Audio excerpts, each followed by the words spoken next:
तो फिर अब कोई पलवशा बशीर से भी पूछे कि जब आप गई थी पहले ये रियो ओलंपिक से पहले वाले ओलंपिक्स में, 2012 के लंदन ओलंपिक्स लंदन में, ओलंपिक्स में।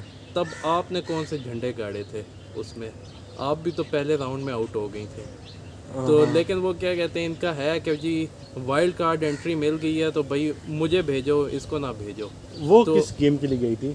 वो भी बैडमिंटन प्लेयर है, पाकिस्तान की बैडमिंटन प्लेयर, और काफ़ी अरसे से वो ना पाकिस्तान में नंबर 1 चली आ रही है। अच्छा अच्छा। तो लेकिन अब माहौर जो है ना, उसने क्या कहते हैं इससे बेहतर कारकर्दगी दिखाई थी नेशनल लेवल पे। तो इस और जबकि एक बात आपको मैं बता दूं कि ये माहौर जो है ये क्वालिफाई करके नहीं गई थी, ये गई थी ह्यूमेंटेशन के ऊपर। ये होता है वाइल्ड कार्ड एंट्री, जो जिस मुल्क के ना थक्कड़ प्लेयर होते हैं, जिस मुल्क के निकम्मे निखट्टू प्लेयर होते हैं, तो ओलंपिक्स वालों ने उन मुल्कों की एक लिस्ट बनाई हुई है जिनके क्वालिफाई कर ही नहीं सकते उनकी।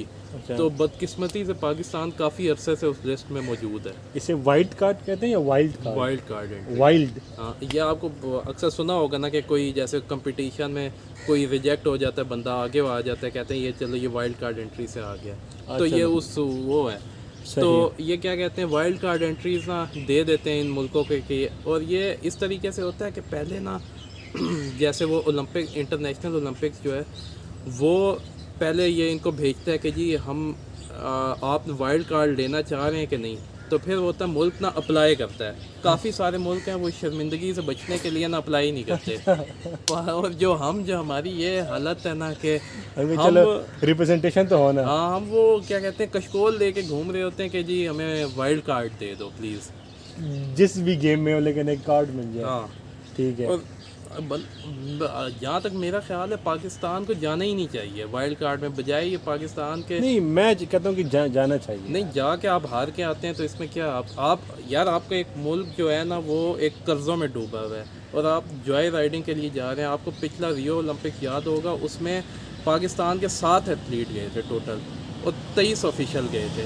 अब ऑफिशियल का पूछें किस लिए गए थे, मिनिस्ट्री के भी बंदे गए थे। ये इस बार तो कोरोना की वजह से अलाउ नहीं किया। यार मैं बताऊँ, मैं आपकी इस बात से थोड़ा सा डिसएग्री ये करता हूँ। मैं कहता हूँ जो पाकिस्तान के जो नेशनल लेवल के टॉप प्लेयर्स हैं ना, उनको वाइल्ड कार्ड पे भेज देना चाहिए ऑफिस, ताकि उनको थोड़ा एक्सपोजर मिले। प्लस पहले भी उनका कोई सुनवाई नहीं हो रही नेशनल लेवल पे, कोई घास ही नहीं डाल रहा कोई मीडियम में। तो ये उनकी अपनी लाइफ के लिए बड़ी अच्छी अचीवमेंट होगी यार। चलो पूरा उम्र हमने इस मुल्क के लिए खेला है, तो हम ओलंपिक्स भी गए हैं। तो ये उनके लिए एक ऐसा कह सकते हैं कि पाकिस्तान गवर्नमेंट जो है एक थोड़ा सा उनको गिफ्ट दे रही है। हाँ, पाकिस्तान गवर्नमेंट ये जो गिफ्ट दे रही है उसका नतीजा ये निकला पाकिस्तान यार 98 से अब तक एक मेडल आपके नहीं जो जीत सका। एम्बेसडर्स जो रहते हैं इंग्लैंड में, फ्रांस में, वो क्या कर रहे हैं इस तरह? तो फिर खर्चे अगर आपने देखनी है फिर तब सबको बुलाओ वापस। आपको 4 साल में अगर 20 एथलीट जा भी गए तो क्या फ़र्क पड़ता है? इतनी मुल्क में करप्शन हो रही है, क्या कुछ नहीं हो रहा। ये तो बेचारे ना करप्शन करें ना कुछ करें, उल्टा आपका मुल्क का फ्लैग उठा के घूम रहे फिर रहे। उनकी अपनी यार वो पूरी उम्र खेलते हैं, पूरी उम्र जान मारते हैं। अगर वो 4 साल में अगर आपने पूरी मुल्क से 20 बंदे पिक कर लिए, इसमें क्या बुरी बात है? हाँ, अब आपने मुझे बीच में टोक दिया। अब मैं अरशद नदीम के ऊपर अरशद नदीम के ऊपर चलना चाह रहा था बाद में सीक्वेंस वाइज, लेकिन अब अरशद नदीम जो है वो क्वालिफाई करके गया था, उसने परफॉर्म भी किया। अब जो बंदा क्वालिफाई कर इनको अगर आप ये स्टैंडर्ड ही रख दें क्वालिफिकेशन का, तो ये लोग मेहनत करेंगे क्वालिफिकेशन के स्टैंडर्ड पे। अब इंडिया का 100 रुकनी दस्ता गया है और वो सब जो है क्वालिफाई करके गए हैं। और इंडिया जो था 10 गोल्ड 10 सिल्वर और 15 ब्रॉन्ज का ये सोच के गया था, वो नहीं जीत सके, वो अलग बात है, लेकिन वो 9 या 10 मैं मेडल आपको फिर भी लेके बताऊं आए हैं। कि बैडमिंटन में उनके जो कोचेज़ हैं वो इंटरनेशनल लेवल के कोचेज़ हायर करके दिए हुए। पाकिस्तान के पास कोई कोच है इंटरनेशनल अब मैं लेवल? आपको बताता हूँ, माहूर के ऊपर बात शुरू हुई थी। अब माहूर के साथ जो सबसे बड़ा लतीफ़ा गया है वो गया है साथ कोच नहीं गया, वो गया है कि जी बैडमिंटन का जो सेक्रेटरी है ना वाजिद साहब, वो गए हैं।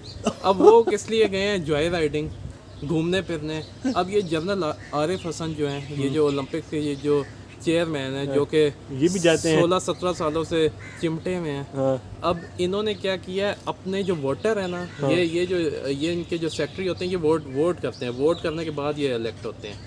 तो ये जो वोटर हैं इनको जॉय राइडिंग वगैरह करवा देते हैं इस तरीके से, तो ये होता है कि अपने वोट पक्के कर लेते हैं। तो अभी वोट पक्का करने के लिए बजाय कोच भेजने के वाजिद को भेज दिया। अब वाजिद ने क्या कर लेना था, ये इसका मुकाबला होना तो था। यार इसमें गलती वाजिद लोगों की है या चेयरमैन की है ना, आप एथलीट को क्यों बुरा भला कह रहे हैं। मैं यार आपकी इस बात से डिग्री नहीं करता कि भाई वाइल्ड कार्ड पे क्यों नहीं, मैं कहता हूँ जाना चाहिए वाइल्ड कार्ड पे। आप वाइल्ड कार्ड पे किसी स्कूल के उसको तो नहीं भेज रहे ना, किसी यूनिवर्सिटी के बच्चे को तो नहीं भेज रहे ना, आप वाइल्ड कार्ड पे एक प्रॉपर एथलीट को ही भेज रहे हैं ना, जो नेशनल लेवल का एथलीट है। अभी मैं आता हूँ ना आपकी बात पे, आप जो इसके बड़ा डिफेंड कर रहे हैं, अभी आपका भी पता लग जाएगा कि किस पाकिस्तान के साथ हुआ क्या है।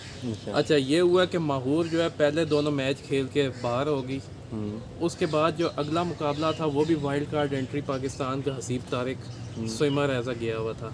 अच्छा, स्विमिंग में तो यार भेज नहीं चाहिए, दुनिया के इतने टॉप क्लास स्विमर होते हैं। और स्विमिंग में सबसे ज़्यादा वाइल्ड कार्ड एंट्री होती है, क्योंकि हर मुल्क का जो है ना, वो हर मुल्क जो है वो स्विमिंग तो कर ही लेता है। बहरहाल इस स्विमिंग और एथलीट भाग शाग लेते हैं, स्विमिंग कर सकते हैं, इसमें वाइल्ड कार्ड पे बंदे आ जाते हैं। बहुत फनी वीडियो है कि फिलिपाइन के दो स्विमर्स थे, वो वाइल्ड कार्ड पे गए थे। ये लंदन ओलंपिक्स की बात है, रियो की।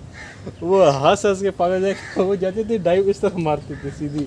हाँ, अब वो एक मुझे एक लतीफ़ा याद आ गया, एक वो मैं देख रहा था, वो मैं डालूंगा लिंक। वो क्या कहते हैं, वो सबसे पूछते हैं कि यार रेसलिंग में क्या हुआ, हॉकी में क्या हुआ, इसमें जब कहते हैं स्विमिंग में क्या हुआ, वो कहते हैं शुक्र करो डूब नहीं गया बंदा। तो ये है कि जी हारिस साहब भी बिल्कुल ना, ये जो हसीब तारिक साहब डूबा नहीं है, मतलब ये भी बिल्कुल आखिरी नंबरों पे आया है। सबसे आखिर में नहीं आया, कोई 2-4 वाइल्ड कार्ड के और भी मुल्क थे उनको पीछे। माइकल फिलिप्स जो है, मैं स्विमिंग की अब बात कर रहे हैं, माइकल फिलिप्स जो अमेरिका का है, उसने 2012 और 16 के दोनों ओलंपिक्स में मिला के 20-25 गोल्ड मेडल्स जीते हैं उसने। अच्छा, और ब्रॉन्ज उसके पूरे इधर से ब्रॉन्ज मेडल, सिल्वर, गोल्ड, पता नहीं क्या क्या उसको मिलेगा। तो अब ये हसीब के साथ भी एक लतीफ़ा ये गया था कि इनको कोई बंदा कहे कि यार इसने कर क्या लेना है वहाँ पे, इसके साथ अगर चलो बहुत ही बड़ा कोच भेज दो इसके साथ, फिर भी ये बंदा इसने क्या करना था, क्या कहते हैं, ये अभी आया है गालबन 55 नंबर पे, क्या करना था, 54 नंबर पे ले आना था, क्या उसने ऊपर ले जाना था या मेडल टेबल पे पहुंचाना था, क्या करना था। फिर उसके बाद एक और जॉय राइडिंग अगली, यहाँ एक और स्विमर गई थी पाकिस्तान की, बिस्मा, ये बहन है पाकिस्तान की। एक और ओलंपियन है किरण खान, उसकी वो भी ये ओलंपिक्स में गई थी, लंदन ओलंपिक्स में, जिसमें वो भी उसने भी मायूस कुन कारकर्दगी दिखाई थी। अच्छा, अब ये जनरल आरिफ ने कहा था कि जी हम लड़के के साथ लड़का भेजेंगे स्विमर और लड़की के साथ लड़की भेजेंगे। अब हसीब तारिक के साथ जो है लड़का भेजा था, इसके साथ लड़की भेजी थी, जिनकी ये कारकर्दगी हुई कि ये भी आखिरी नंबरों पे ही आई। अच्छा। अब उसके बाद चौथे नंबर पे पाकिस्तान का जिस प्लेयर का मुकाबला था वो था गुलफाम जोसेफ, ये 100 मीटर एयर पिस्टल में। अच्छा, अब ये जो बंदा था ना, ये भी स्टैंडर्ड पे आके गया था, ये वाइल्ड कार्ड एंट्री नहीं थी इसकी। अच्छा, अच्छा, स्टैंडर्ड पे था ये। अब ये थोड़ा हार्ड लक इसके साथ ये रही कि टोटल ना 8 लोगों ने क्वालिफाई करना था फाइनल के लिए। इसके पॉइंट्स और 8वें नंबर और 7वें नंबर पे आने वाले लड़कों के पॉइंट ना बराबर के थे। उसके बाद लकी ड्रॉ किए लोगों ने हैं, नहीं लकी ड्रॉ नहीं। फिर उसके बाद ना इनर 10 देखते हैं, कोई अगर ये क्या कहते हैं शूटिंग वगैरह से वाकिफ़ हो तो उसको पता होगा इनर 10 क्या होता है। वो इस तरीके से होता है ना कि 10 नंबर का एक वो बना हुआ होता है, उसके अंदर जितने शूट आप मारते हैं ना, तो वो ये होता है कि आखिर में वो काउंट करते हैं कि यार 10 नंबर के अंदर किसके कितने शूट गए, अगर बराबर हो जाए, 2 बंदे एक ही जगह पे आ जाए। तो ये उस तरीके से ना ये रिजेक्ट हो गया था, वरना ये गुलफाम जोसेफ भी बड़ा, इसने बहुत अच्छी परफॉर्मेंस दिखाई थी, यानी कि बाकियों के मुकाबले में 9वें नंबर पे ये रहा था। ठीक है। उसके बाद जी अगला जो है मुकाबला वो था नजमा हमीद का, पाकिस्तान की, ये 100 मीटर एथलेटिक्स में गई थी। इसके साथ जो बड़ा लतीफ़ा वो ये था कि इसके साथ इन्होंने भेजी थी शगुफ्ता खातून। अच्छा, अब वो क्या कहते हैं, ये किस गेम के लिए थे? ये एथलीट के, ये 100 मीटर दौड़ में। अच्छा, तो अब वो शगुफ्ता, ये जो क्या कहते हैं मेरे जानने वाले हैं, उन्होंने ये पाकिस्तान एथलेटिक इसमें कॉल करके पूछा ना कि ये शगुफ्ता है कौन, ये कौन गई है। कॉल करके पूछा है? हाँ, कॉल करके पूछा ना। अच्छा, ये मेरे जानने वाले उन्होंने। अच्छा, तो वो कहते हैं कि ये हमें भी नहीं पता ये कौन है, एथलीट से इसका, एथलेटिक्स से इसका ताल्लुक ही नहीं है। तो हमारे ऊपर बैन लगा हुआ है। ये पाकिस्तान ओलंपिक्स ने ना क्या किया, इनके ऊपर बैन लगाया हुआ है। आपके लिए भी नई बात है ये, किस चीज़ पे? एथलेटिक्स कमीशन के ऊपर। क्यों? उनको सज़ा मिली है ना, क्योंकि ये उन्होंने एक बंदा क्यों क्वालिफाई करवा दिया, अरशद नदीम क्यों क्वालिफाई करवा दिया, एक जी बैन लगा हुआ है। तो जी ये इन्होंने क्या किया, ये ओलंपिक्स एसोसिएशन जो है पाकिस्तान, उन्होंने खुद से नामजद करके भेज दी अपने से जी कि ये औरत इसके साथ जाएगी, अच्छा। खुद से इसके साथ ये। और ये क्या कहते हैं, नजमा के ऊपर जो एक और जो बड़ा इल्ज़ाम लगा है, एक पाकिस्तान की एक साबिक ओलंपियन लड़की है, उसने कहा कि ये फैमिली वे में है। अच्छा। यानी कि इसकी नई नई शादी हुई है, ये उस वे में अभी ये चल रही है। और ना इसका जो बेस्ट था ना वो 23 सेकंड था। तो वो यही कह रही थी कि यार ये 23 ये नहीं कर सकती, अपना ही नहीं कर सकती। तो पाकिस्तान, पूरी दुनिया ने ये देखा कि वो जो है 41 रेस टोटल लड़कियां थी, 41 में से वो 41वें नंबर पे ही आई है सबसे आखिर। और जो 40वें नंबर वाली लड़की थी वो भी इससे काफ़ी आगे थी। और ये 100 मीटर दौड़ में आपको भी पता होगा कुछ सेकंडों का ही फर्क होता है, मिली सेकंड का। और जबकि जो 40 नंबर पे आई है उसके 23 सेकंड थे और ये 28 सेकंड पे पहुंची है।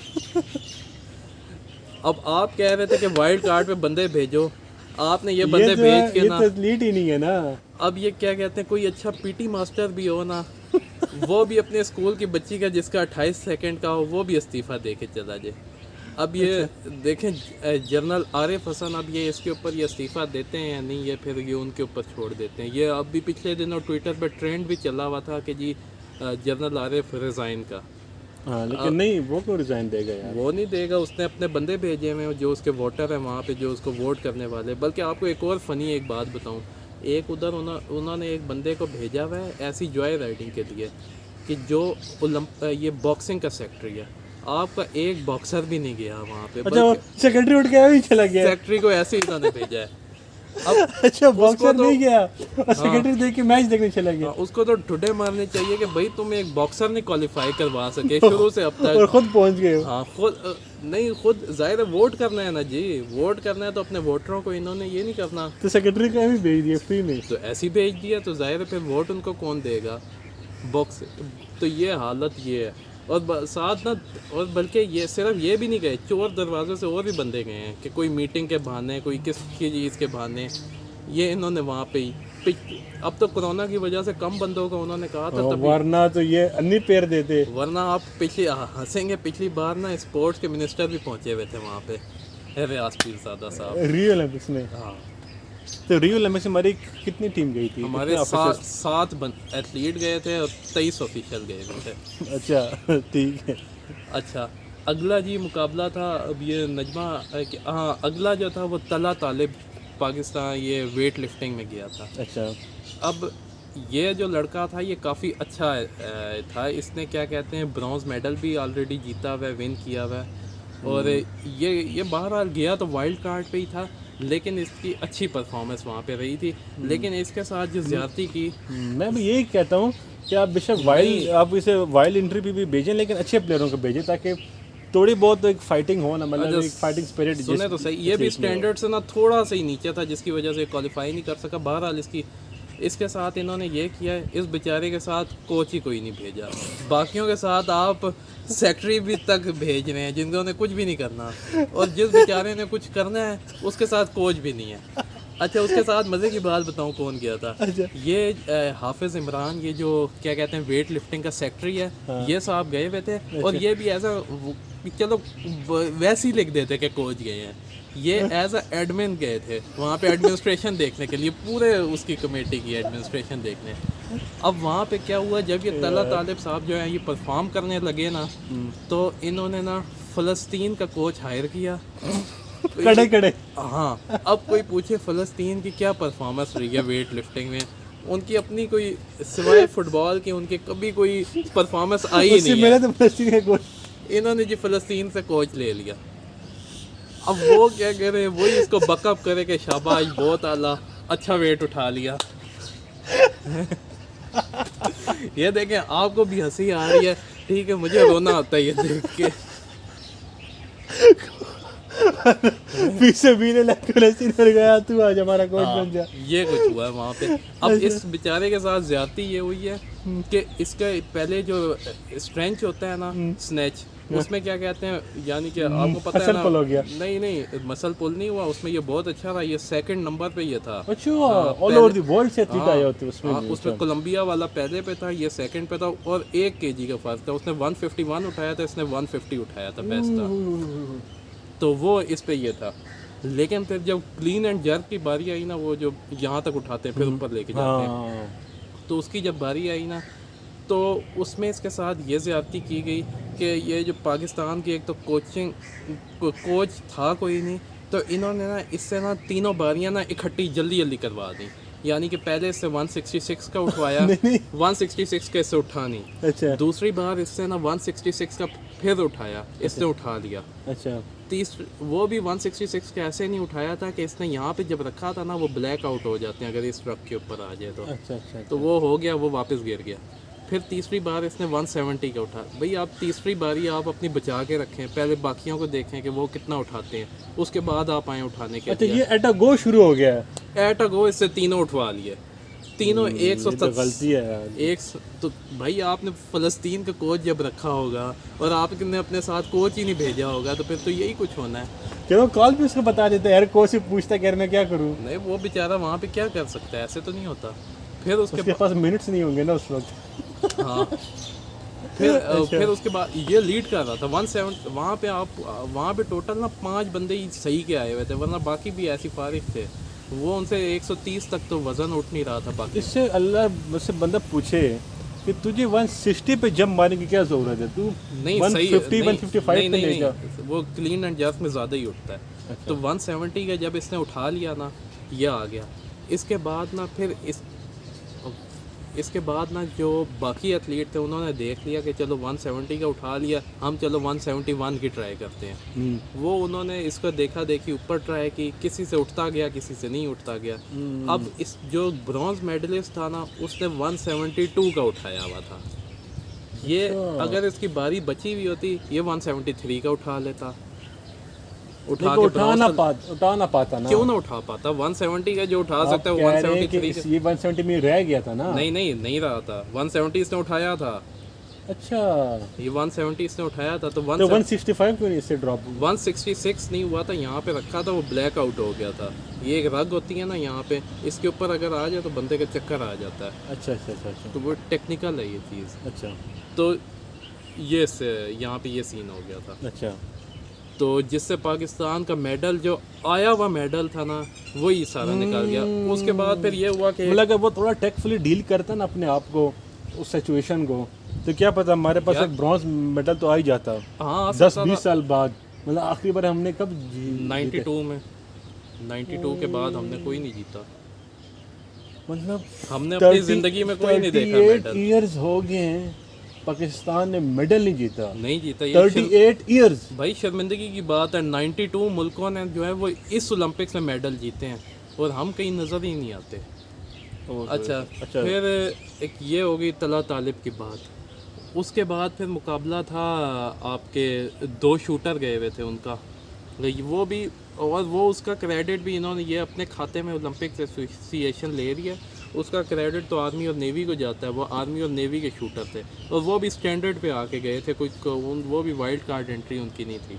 अच्छा, मतलब क्वालिफाई करके क्वालिफाई स्टैंडर्ड पे आए थे। क्वालिफाई वो अलग होता है। अच्छा, क्वालिफाई और स्टैंडर्ड बस लगभग वही, लगभग क्वालिफिकेशन के ऊपर। अच्छा, तो उनकी क्या परफॉर्मेंस थी? उनकी परफॉर्मेंस जो आपका खलील था, वो उसकी तो परफॉर्मेंस इतनी कोई अच्छी नहीं रही। तो जो दूसरा था बशीर की ये थी कि ये आपको पता होगा 2 हीट्स होती हैं, 2 हीट्स में इनका मुकाबला। एक दिन एक होती है, दूसरे दिन दूसरी। पहले दिन जो हीट थी ना, उसमें जो 6 लोगों ने टोटल फाइनल के लिए क्वालिफाई करना होता है। पहले दिन की हीट में ना आपको बशीर जो था ना, वो 6ठे नंबर पे रहा है। अच्छा। यानी कि बिल्कुल बॉर्डर लाइन पे ही था। अच्छा। अब दूसरे दिन जो हुई है ना, दूसरे दिन ये पहले राउंड में 6ठे से 5वें नंबर पे गया, लेकिन फिर उसके बाद प्रेशर हैंडल नहीं कर सका, जिसकी वजह से ना नीचे आ गया। तो उसकी वजह से ना यहाँ पे आपके ये 2 शूटर भी रिजेक्ट हो गए। ये शूटिंग में कौन टॉप पे आया था, कौन सा मुल्क? Iran top. अच्छा। ईरान को गोल्ड मेडल मिला था, वो भी ऐसे। और ईरान का एक और मज़े की बात बताऊं, उसकी ना वो भी इनके मुकाबले में ना वो नीचे ही था, वो नीचे चल रहा था। अच्छा। बशीर वो बाद में ऊपर गया था। अगर ये फाइनल के लिए क्वालिफाई कर जाते तो मेरे ख्याल से ये क्या ऊपर पता? जा सकते थे, मेडल टेबल पे जा सकते थे। मेडल टेबल में जा सकते थे। अच्छा जी, तो अब फिर आखिरी एथलीट की तरफ आते हैं। ये जो फेवरेट हम सबका, हाँ, अरशद नदीम अरशद साहब। नदीम साहब, यार ये ग्रेट बंदा है यार। ये वो वाहिद बंदा था जो कि क्वालिफाई करके गया था। और जब से क्वालिफिकेशन का शुरू हुआ है ना, पाकिस्तान ने कभी भी क्वालिफाई नहीं किया। ये पहला बंदा है जिसने पाकिस्तान की तरफ से क्वालिफाई किया। पहले तो ये होता था ना, जिसने जितने एथलीट भेज दिए। लेकिन फिर उसका ये हो रहा था, ओलंपिक्स का ना स्टैंडर्ड जो है वो नीचे गिर रहा था। फिर इन्होंने क्वालिफिकेशन का रखा कि इस तरीके क्वालिफाई करके अब आएंगे। लेकिन यार मुझे उस बंदे की जो उसकी जो सेकंड लास्ट थ्रो थी ना, मतलब जो फाइनल टॉप 10 में जब वो गया, तो उससे पहले जब उसने जो किया, जिसने वो जो अपने जो एक्सप्रेशंस दिए थे, उससे लग रहा था कि बंदा बहुत मोटिवेटेड है और मतलब ये मेडल वगैरह को लेके जाएगा। लेकिन इसके साथ बैड लक ये हुई है कि इसकी जो आखिरी जो उसने थ्रो पहन की है वो पहले से भी कम गई है।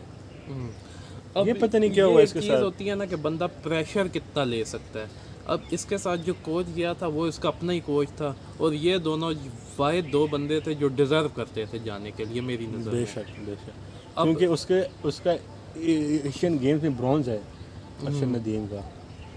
अब ये क्या कहते हैं, अरशद नदीम का ये हुआ कि पहले जो क्वालिफाइंग राउंड था उसमें इसने जो थ्रो फेंकी वो 83 का जो स्टैंडर्ड उन्होंने रखा था उसको वो क्रॉस कर गई। 85.4 थे मेरे ख्याल से इसकी। अब फिर उसके अलावा ये जो इंडिया का था नीरज चोपड़ा, इसने जो फेंकी थी वो सबसे दूर फेंकी थी क्वालिफाइंग में भी। लेकिन क्वालिफाइंग में ये होता है कि हर एथलीट जो है इतना ज़ोर नहीं लगाता। अच्छा जो एथलीट होता है वो अपनी एनर्जी, यानी कि अरशद नदीम ने भी देखा टोटल 6 बारियाँ होती हैं, इसने भी 2 बारी की, दूसरी बारी में इसकी आगे चली गई, इसने आगे वाली बारियाँ नहीं की। तो फिर उसके बाद जब फाइनल की जब बारी आई, तब हर एथलीट जो है वो फुली प्रिपेयर होके आता है। सही। तो उसमें फिर अरशद नदीम के साथ थोड़ी हार्ड लक ये हो गई कि उसकी अपनी वो जो क्वालिफाइंग राउंड में जिसने थ्रो फेंकी थी, इवन वो भी नहीं कर सका। और जो इसकी अपनी जो बेस्ट है ना 86 प्लस, ये इवन वो इसने टोटल अपनी 12 थ्रो में उसके करीब तरीन भी नहीं किया। अगर वो उस पर भी चला जाता ये सिल्वर पे आ जाता। Oh great. सिल्वर पे आ जाता। जबकि लेकिन ना अगर ओवरऑल पाकिस्तान की परफॉर्मेंस देखी जाए ना, अरशद नदीम और तला तालिब को हटा के पाकिस्तान की परफॉर्मेंस माइनस में जाती है। इन दोनों को डाल के 0 तक पहुंच जाते हैं। अच्छा, आप अभी हम वो बात करेंगे कि अरशद नदीम के साथ हमारे मुल्क ने क्या की है और नीरज चोपड़ा के साथ इंडिया ने क्या किया, क्योंकि ये ब्रॉन्ज पे था, उसका गोल्ड था। नीरज चोपड़ा को उन लोगों ने, जो इंडियन की गवर्नमेंट है, वर्ल्ड नंबर 1 जो रह चुका था जेवलिन थ्रो में 1972 का पता नहीं कौन से में, वो उसके मतलब उसका वर्ल्ड रिकॉर्ड है उसमें, वो उसका कोच था। फिनलैंड गया था, इंग्लैंड गया था, पता नहीं कहाँ जिम में इसने ट्रेनिंग किया, क्या कुछ नहीं किया। और हमारे अरशद साहब जो है ना वो इधर ही थे, ना कोच था ना कुछ था। इसको क्या कहते हैं, टर्की भेजा गया था। टर्की में इसने अच्छे कोच था, उसके अंडर इसने ट्रेनिंग की थी, उसके अंडर ट्रेनिंग वगैरह की थी, तभी वो कम से कम यहाँ तक पहुँच गया। लेकिन अगर उसको थोड़ी और ज़्यादा सपोर्ट दी जाती, जैसे मिसाल के तौर पे वो बताता है कि मेरे पास जो कुछ ही वेट है वो भी मैंने खुद ही बनाए हैं सीमेंट से, देख लो। तो अगर उस तरीके से इसका ये सारा किया जाता, अब जैसे तला तालिब है वो बताता है कि मैं एक उसका जिधर वो बचपन में स्कूल में पढ़ता था ना, उनसे ही मिलते करके उसने एक वो ग्राउंड लिया कि यार मुझे ट्रेनिंग करने के लिए दिया जाए। वहीं पे ही जी वो ट्रेनिंग करता था, सुबह स्कूल लगने से पहले करता था और छुट्टी के बाद करता था। अब आपको एक प्रॉपर जिम होता है जहाँ पे आपके प्रॉपर वेट्स रखे होते हैं, उसी हिसाब से फिर फ्लोर होता है, आपके कोलीग होते हैं जिनको देख के आप ये इकट्ठे चलते हैं। ये सब आपको एटमॉस्फेयर नहीं मिलेगा तो फिर पाकिस्तान तो ऐसे मैं ये चाहता हूँ कि पाकिस्तान की मतलब जितनी एनजीओज़ काम कर रही हैं, तो कम से कम कुछ एनजीओज़ इस तरह भी सामने हैं जो कम से कम इन एथलीट का ही खर्चा उठाएं। अब ये ओलंपिक एसोसिएशन जो है ये अब ये सारा ब्लेम उसको तो भूल जाए ना, ओलंपिक्स को तो भूल जाए, उन्हें ठीक ना होना ही नहीं है ना। नहीं कैसे नहीं होना, मैं उन्होंने बता, बिल्कुल हो सकते उन्होंने हैं नहीं होना ही नहीं है ना, ठीक हो सकते हैं लेकिन होना नहीं है, बात ये है। मैं चाहता हूँ कि एक ऐसा कोई एक कॉमन फंड रेज किया जाए जो सिर्फ पाकिस्तान के जो टॉप 20 एथलीट्स हैं ना, बेशक वेट लिफ्टर हो, जेवलिन थ्रो में हो, बैडमिंटन में हो, स्विमिंग में हो, टेबल टेनिस में हो, कि भाई वो कम से कम 20 एथलीट्स को फॉर द 4 ईयर्स उनका ख़र्चा उठाएं, उनके डाइट का, उनके इक्विपमेंट का, और उनके जो बाहर जो इवेंट्स होते हैं उनका विद कोच। तो ये तकरीबन बनते होंगे 20-25 करोड़ रुपए, इससे ज़्यादा मतलब 20-25-30 करोड़ आप कर लें। तो अगर 30 करोड़ रुपए रेज होना एक साल के अंदर 2021 में 2022 तक, और बाकी के 3 साल हम पाकिस्तान के टॉप 20 एथलीट और टॉप 15 कर लो, उनको पिक कर रहे हैं, वही एक NGO टाइप होगी और वो उसको डील करें उन सबको, क्योंकि हुकूमत से तो नहीं होना। अब हुकूमत के ऊपर ये ओलंपिक एसोसिएशन इल्ज़ाम लगा रही है कि जी हुकूमत ने ये नहीं किया वो नहीं किया। भाई हुकूमत का से हमें हैं भी काफ़ी सारे गिले, लेकिन हुकूमत अभी ये पिछले दिनों ये जो एशियन गेम्स हुई थी इसमें पाकिस्तान का 353 रुकनी दस्ता गया था, उसमें से टोटल 4 ब्रॉन्ज ये लेके आए थे और वो पाकिस्तान की वर्स्ट एवर परफॉर्मेंस थी। अब हुकूमत वो जो 353 थे वो क्या पैदल गए थे, वो हुकूमत के खर्चे पे ही गए थे ना, जितने भी गए थे। उसमें कितने जॉय राइडर्स होंगे बेशुमार। उसमें ये टोटल ये 4 बंदे, ये एक ये अरशद नदीम, इसने ब्रॉन्ज लिया था, एक वो नरगिस गई थी कराटे में, वो ओलंपिक्स में होता नहीं है, उसने ब्रॉन्ज लिया था, एक कबड्डी टीम थी। अभी अच्छा मैं बात काट रहा हूँ, इजिप्ट की थे एक एथलीट है, उसने ताइक्वांडो में गोल्ड लिया, तो उसकी फैमिली काफ़ी खुश थी, मतलब कि मतलब इजिप्ट की एक लड़की आई है, वो मतलब ये जापानीज़ की गेम है और चाइनीज़ लोगों की गेम है, लेकिन इजिप्शियन ने आके गोल्ड मेडल ले लिया। अब काफ़ी इजिप्ट से मुझे एक बात याद आई है कि मिस हम कर गए, एक पाकिस्तान के एक और एथलीट को एक और ओलंपिक्स में गए थे, शाह हुसैन। अच्छा, वो गए थे ये इसमें जूडो में, जूडो 100+ कैटेगरी में, इस ओलंपिक में अभी वो मिस कर गए ना। अच्छा, तो वो ऐसा है कि वो रहता ही जापान में है, पाकिस्तान आता ही नहीं है। अच्छा, तो वो अक्सर ना पिछले ओलंपिक में भी वो क्या कहते हैं उसको भी इन्होंने ओलंपिक्स में खिला लिया था, वाइल्ड कार्ड एंट्री पे उसको डाल लिया था और वो पहले ही राउंड में बाहर हो गया था। इस बार भी ये पाकिस्तान जिसने ब्रॉन्ज मेडल नहीं लिया, हुसैन शाह ने, वो बॉक्सर वो जो पाकिस्तान का था, जिस पे शाह मूवी भी बनाई हुई है, ये उसका बेटा है शाह हुसैन। अच्छा अच्छा अच्छा, तो ये शाह हुसैन जो है ना, ये इस बार मुझे इससे पूरी उम्मीद थी। हुसैन शाह ने भी जापान में रहकर ट्रेनिंग की थी, वो रहता ही जापान में है ना, तो ये भी शाह हुसैन जो है ये उसका बेटा, ये जापान में ही रहता है, पाकिस्तान नहीं आता। तो ये क्या कहते हैं, ये शाह हुसैन जो है इस पिछली बार ये बाहर हो गया था, इस बार भी मुझे लग रहा था पहले में ही बाहर हो जाना है, लेकिन इस बार थोड़ी सी से ये उम्मीद थी कि चलो जापान में ही ये ओलंपिक हो रहा है, इसका अपना है, क्या पता कि थोड़ा सा ऊपर कहीं चला जाए, लेकिन क्या कहते हैं हस्बे तवक्को होम ग्राउंड एडवांटेज नहीं लिया इसने। इसका मुकाबला भी अच्छे क्या कहते हैं इजिप्ट का प्लेयर था गालिबन, उसका रमज़ान दरवेश, अच्छा, उसके ख़िलाफ़ इसका मुकाबला आ गया, तो वो बड़ा ज़बरदस्त प्लेयर है। वो क्या कहते हैं एक बार सेमीफाइनल भी खेल चुका है, अच्छा अच्छा, बल्कि वो ब्रॉन्ज मेडल सिल्वर मेडल भी ले चुका है ओलंपिक्स में, हाँ, और ब्रॉन्ज मेडल भी ले चुका है। तो उसके ख़िलाफ़ इसका पहला मैच था जिसमें ये बगैर ना उसने कोई पॉइंट किया ना इसने पॉइंट किया, ये पेनल्टियाँ ले लेके बाहर हो गया। तो हाँ, तो ये शाह हुसैन एक और पाकिस्तान के एथलीट था, वाइल्ड कार्ड पे किए जैसे ये बात। हाँ, तो वो इस तरह हुआ ना कि वो पेनल्टीज़ पे ही बाहर हो गया। अच्छा अच्छा, हमारे भाई मैं आपको एक नई चीज़, आप मतलब सबके लिए एक नई चीज़ होगी कि लॉस एंजलिस का जो ओलंपिक्स हो गया 2026 में 28 में, अच्छा हाँ, अच्छा बीच में उसका आएगा ना, कतर का आएगा, एक 24 में नहीं, वो कतर का नहीं, सॉरी, वो आएगा ये पेरिस ओलंपिक, फ्रांस में। हाँ, कतर में फीफा वर्ल्ड कप होगा 2022 में, नेक्स्ट ईयर। तो 2028 में जो लॉस एंजलिस ओलंपिक्स होगा उसमें क्रिकेट भी ऐड कर रहे हैं, तो ये एक बड़ी अच्छी इंटरेस्टिंग न्यूज़ है और T20 होगी या नहीं, मेरे T20 है मेरे नहीं ख्याल नहीं से। T20 नहीं है ये। उन्होंने ये ओलंपिक इस वजह से क्रिकेट को ऐड नहीं करता था क्योंकि ये कहते थे क्रिकेट बहुत ही लंबा जाता बहुत है, लंबा जाता है। तो वो कहते थे कि इसको कम से कम आप 10 ओवरों तक करें, तो ये मानते नहीं थे, कहते थे कि 10 ओवर कोई क्रिकेट नहीं होती। अब ना उन्होंने 10 ओवरों की करके ना T10 डाल दें। यार वैसे बॉस देखा जाए 10 ओवर में प्लेयर को क्या है कि वो तो सेट ही नहीं होगा। अच्छा, तो बस आज तक इतना ही है। मतलब हमारे बस बात करके बहुत अच्छा लगा। हमारे भाई आपने बहुत इंटरेस्टिंग न्यूज़ दी थी, बहुत नई न्यूज़ दी। मतलब एक व्लॉग में, पॉडकास्ट भी कह सकते हैं कि इतने सब एथलीट्स को किसी ने नहीं कवर की भाई हुआ क्या था, कौन कौन से एथलीट्स थे, उन्होंने क्या किया, कौन जॉय राइडर था, कौन ऑफिशियल ऐसे उठ के चला गया था, सारा आपने डिस्कस कर दिया, काफ़ी अच्छा है।